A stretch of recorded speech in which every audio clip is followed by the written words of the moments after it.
The cathedral's sunlight poured through towering stained-glass windows, casting fractured colors across the polished wooden pews. Bishop Marcus Thornton knelt at the altar, his hands clasped in prayer, lips moving in reverent whispers, every motion precise, practiced. To the congregation and staff who would soon arrive, he was the embodiment of devotion, an unshakable pillar of faith. Yet, as he rose, straightened his cassock and ran a hand over the smooth mahogany of the lectern, his gaze lingered too long on Isabel Hart, his secretary. She moved with quiet efficiency behind the carved pulpit, sorting envelopes, adjusting papers, the typewriter clattering softly under her fingers. Marcus's eyes followed her, noting the curl of her hair, the tense line of her jaw, small details that should have been meaningless. Isabel looked up, and for a fraction of a heartbeat, their eyes met. A spark passed between them, charged and unspoken, a secret tether beneath the ritual of the morning. She glanced away quickly, forcing a polite smile, returning to her task. Yet Marcus's attention remained fixed, hidden under a mask of composure. "Bishop, the schedule for today's visit from the diocese," Isabel murmured, her voice low, careful. "Thank you, Isabel," he said smoothly, masking the sudden quickening of his pulse. The typewriter's soft rhythm resumed, but Marcus's mind already wandered, tracing paths he would never admit, desires tightly coiled beneath the robes of sanctity. The day was beginning, but so quietly was temptation. The cathedral office was dim, lit only by the golden glow of a single desk lamp.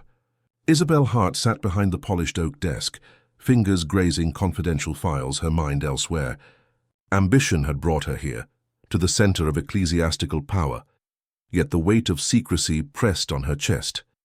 Every late-night meeting with Bishop Marcus Thornton had blurred the line between professional loyalty and personal fascination. She heard the soft creak of the door and looked up. Marcus entered, his cassock whispering against the marble floor, eyes scanning the stacks of letters, as if he were inspecting her thoughts rather than her work. "Isabel," he said, his tone a careful balance of authority and warmth. "Have the reports for tomorrow's council been prepared?" "Yes, Bishop. Everything is ready," she replied, her voice steady though her pulse betrayed her nerves. He moved closer, ostensibly to review a document, but the closeness sent a jolt through her. Their hands brushed over the papers, brief, accidental, yet loaded. Marcus's gaze lingered, unreadable, and Isabel felt the stirrings of something she both feared and desired. "I trust you've been careful with the correspondence," he murmured. Leaning slightly, "Of course," she answered, the whisper tight in her throat, masking the flutter of adrenaline. As he straightened and left, Isabel exhaled, running a hand through her hair. Alone again, the office felt like a cage of her own making, where ambition, guilt, and the dangerous allure of the bishop entwined. Each evening drew her deeper into a web she could neither escape nor admit she wanted. The chapel lay in stillness, bathed in silvery moonlight filtering through the stained glass. Isabel lingered near the altar, heart pounding as if she had walked into a sacred trap of her own design.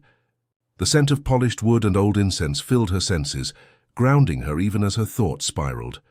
A soft echo of footsteps approached, and Bishop Marcus appeared, his shadow long across the stone floor. He paused just beyond the first pew, studying her as though weighing her soul against his own. "Isabel," he whispered, voice low, almost trembling. "Why are you here so late?" I needed to finish reviewing the letters," she said, glancing down, aware of how unconvincing her tone sounded. He stepped closer, the faint light glinting off his glasses. "Do you ever wonder if we are following the path we should, or the path we want?" Her breath caught. "Sometimes, yes," she admitted, a shiver of fear and desire intertwining. Their eyes met, long, searching. Marcus's hand hovered over a stack of papers before brushing hers, deliberate and lingering. The contact sent a shock through her, both thrilling and terrifying. "I cannot," he murmured, voice taut with restraint, "and yet I feel drawn, against reason, against all vows." Isabel swallowed, words failing. "I feel it too. But perhaps we are only confessing to shadows," she whispered. The moonlight painted their entwined shadows across the altar steps, a silent testament to desire and sin. Alone again, the chapel felt like a confessional of hearts teetering on the edge of forbidden choices. The cathedral offices were quiet that afternoon, the hum of fluorescent lights punctuated by the soft shuffle of papers. Junior assistant Claire lingered near the copier, pretending to sort files, while her eyes darted toward the bishop's private study. Through the half-open door, she saw Isabel leaning over the desk, their proximity too intimate for casual conversation. Marcus's hand brushed Isabel's as he pointed to a document, and she glanced up at him with a mixture of admiration and hesitation. The subtle closeness was enough to make Claire's stomach tighten. She felt the weight of witnessing something she shouldn't, a secret flickering at the edges of propriety. "Marcus," Isabel whispered, low and urgent. "I'll have this ready by morning." "I know, and thank you." "For your diligence," he murmured, voice calm but with an edge that betrayed intensity. Claire retreated quietly, her mind racing. The rumor mill of whispers and hushed office talk could amplify even the smallest hint of impropriety. She didn't speak, but the seed of suspicion had been planted, and it spread in the subtle exchanges of glances and murmured warnings. Marcus returned to his office, closing the door with deliberate care, his jaw tight. Every step, every gesture now seemed measured, defensive of the pristine image he cultivated. He was aware, even if vaguely, that the eyes of the office and perhaps the broader church were watching. Outside, the late afternoon sun slanted across unopened mail, confidential stamps gleaming faintly, a reminder that secrets were never fully hidden. The cathedral office was drenched in shadows, the storm outside rattling window panes as rain lashed against the stone walls. Isabel sat at her desk, hands trembling slightly, staring at her phone which vibrated insistently. The screen lit up the room, casting pale light over her anxious face. "Hello," she whispered, voice tight, hoping it was a misdial. A distorted voice on the other end sent a chill down her spine. "You know what I want. Meet me or everything the bishop trusts in you will vanish." Her chest tightened. The secret she had long buried, the one she thought forgotten, was suddenly weaponized against her. She glanced toward Marcus, who had entered silently, sensing the shift in the room's energy. "Is everything all right?" His voice was calm, but his eyes were sharp, reading her tension with practiced precision. Someone knows," Isabel admitted, her voice barely audible. "Someone from my past." Marcus's jaw tightened. He approached, placing a firm hand on her shoulder. "We handle this together. Don't make any rash decisions. Do you understand?" "Yes." "I'll be careful," she murmured, her thoughts racing with fear and guilt. Outside, lightning flashed, illuminating the cathedral's Gothic arches, and the storm's fury mirrored the turmoil within the room. Shadows stretched across the walls, as if the very building sensed the intrusion of danger. Isabel's phone lay between them, the vibrating screen a silent reminder that the past was never truly behind her. Marcus's protective presence was a thin shield against an unseen threat, but the tension in the air suggested that control could slip at any moment. Morning light slanted sharply through the blinds, cutting thin lines across the cathedral office.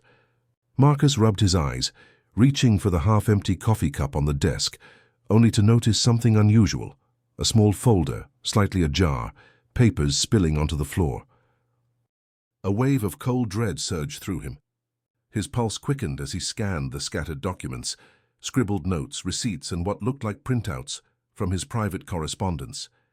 Heart hammering, he realized that Isabel might have recorded their late-night conversations, or worse, kept evidence of their clandestine encounters. "Isabel?" he called, voice taut, trying to keep it steady. She appeared in the doorway, calm on the surface, but her eyes flickered with apprehension. "What's wrong? Tell me the truth," Marcus demanded, gripping the folder. "Did you—" His words faltered as panic gnawed at him. I didn't mean to hide anything," Isabel said softly, retreating slightly. "I only wanted protection if something ever went wrong." The mixture of guilt, fear, and betrayal twisted inside him. He clenched his fists, struggling to reconcile his devotion with the creeping paranoia. "Do you realize what this could mean? For us, for the church?" "I know," she whispered. "But we can fix this together." The office felt smaller, suffocating, as the morning sun illuminated the disarray. Papers strewn like evidence of sin, the coffee cup shaking in his grip, and the silent accusation lingering between them. Marcus's mind raced, imagining the whispers, the potential exposure, the judgment. In that fragile light, trust fractured. The bond they thought secret and sacred teetered on the edge of collapse, and the next decision would determine if their world unraveled or erupted entirely. The rain hammered against the cathedral windows, tracing jagged lines down the glass as Marcus sat hunched over the polished oak desk. Papers lay scattered before him, evidence of intimacy and trust now twisted into potential ruin. He ran trembling hands through his hair, mind racing between dread and calculation. Every scenario spiraled into catastrophe. Exposure, scandal, the destruction of his reputation, the loss of everything he had built. Isabel. "We need to talk," he said, voice low, controlled but edged with panic. She entered cautiously, sensing the storm behind his calm facade. He held up a single page from the folder. This can't exist. Not outside this room. Do you understand me? I don't want to hurt anyone," Isabel whispered, eyes wide, but there was defiance too. "We can be careful. Just don't overreact."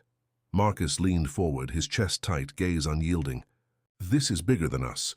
Bigger than you realize. One mistake and everything, our work, our lives, crumbles." The moral compass that had guided him for decades splintered. He felt the intoxicating pull of control, the terrifying seduction of power.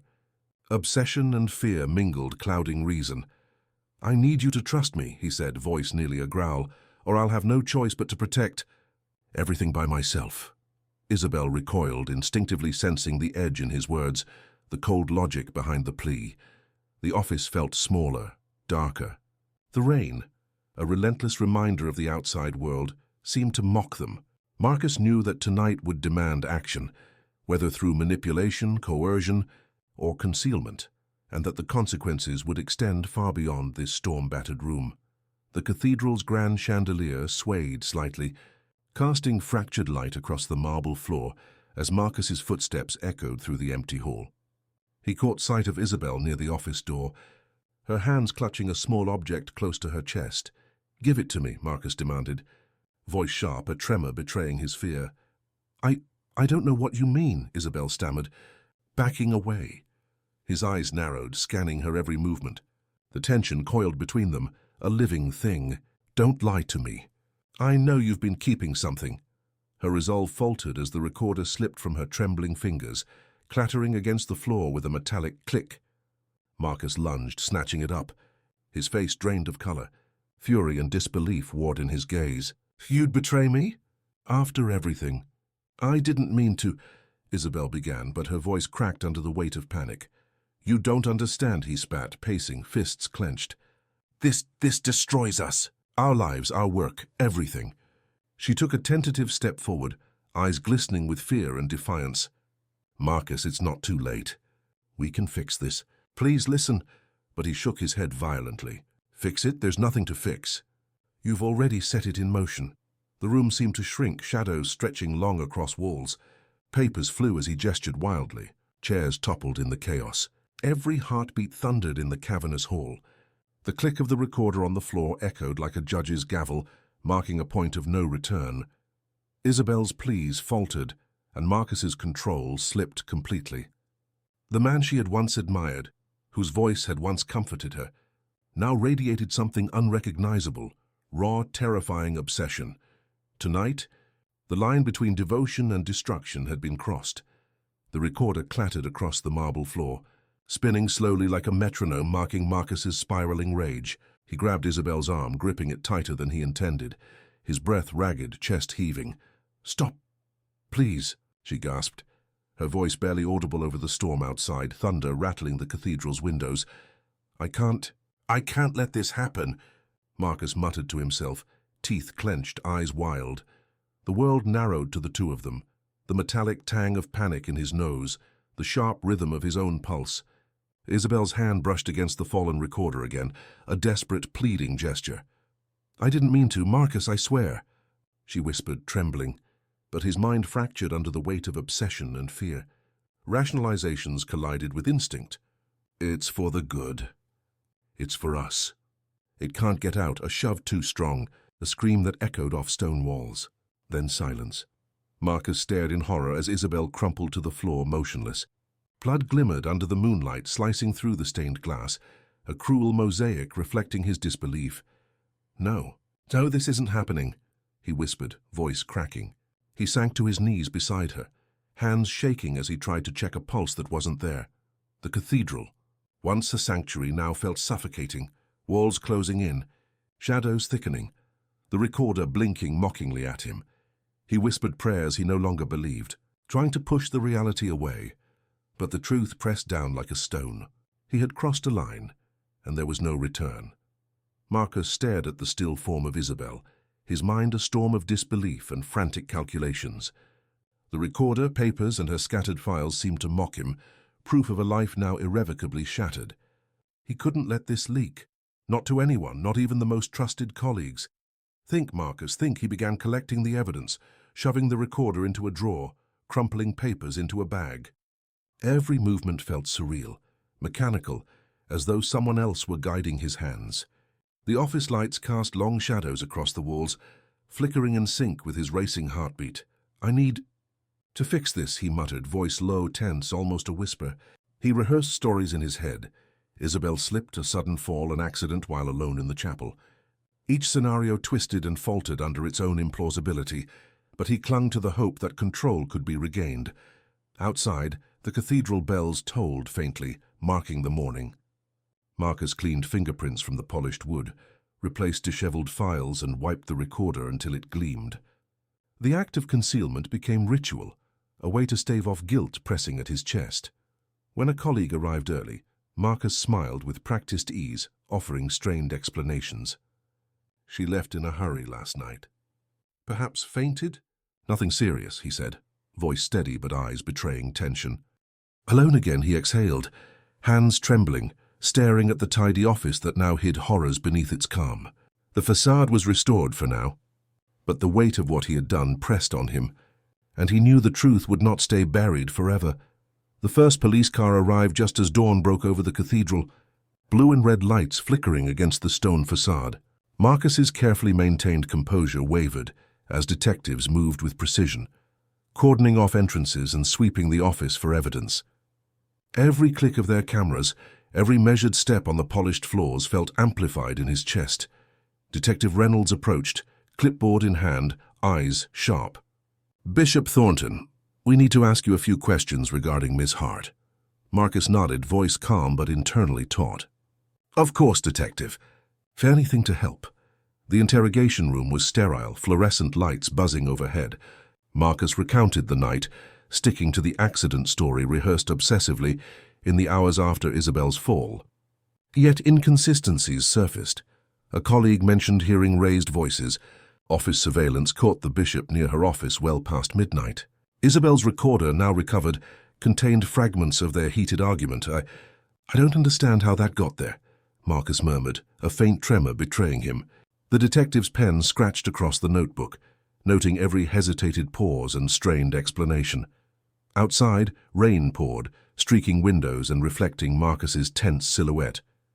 The cathedral bells, once symbols of solace, now told a grim reminder of exposure.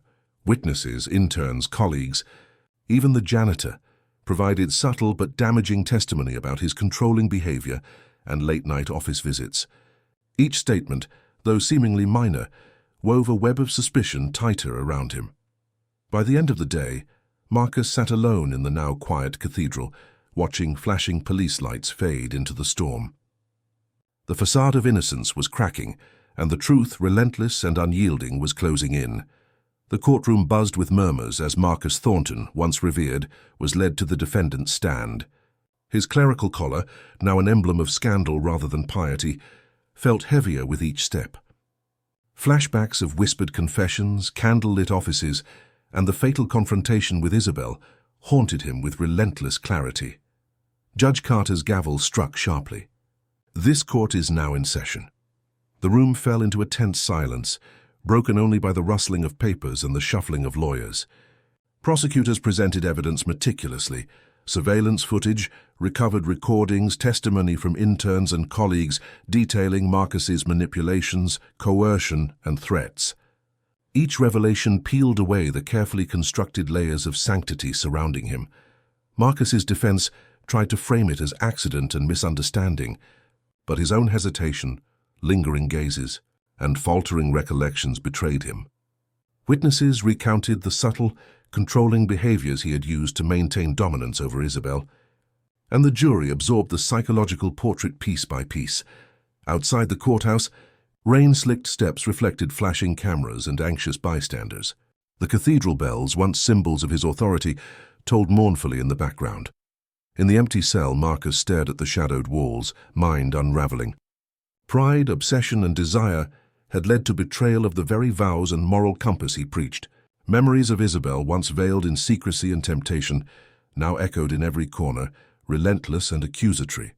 The final gavel struck. Justice, measured and cold, was delivered.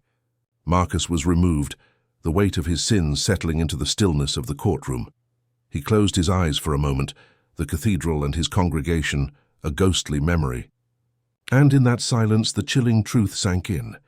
He preached salvation to all, yet his own soul had been the one he betrayed most.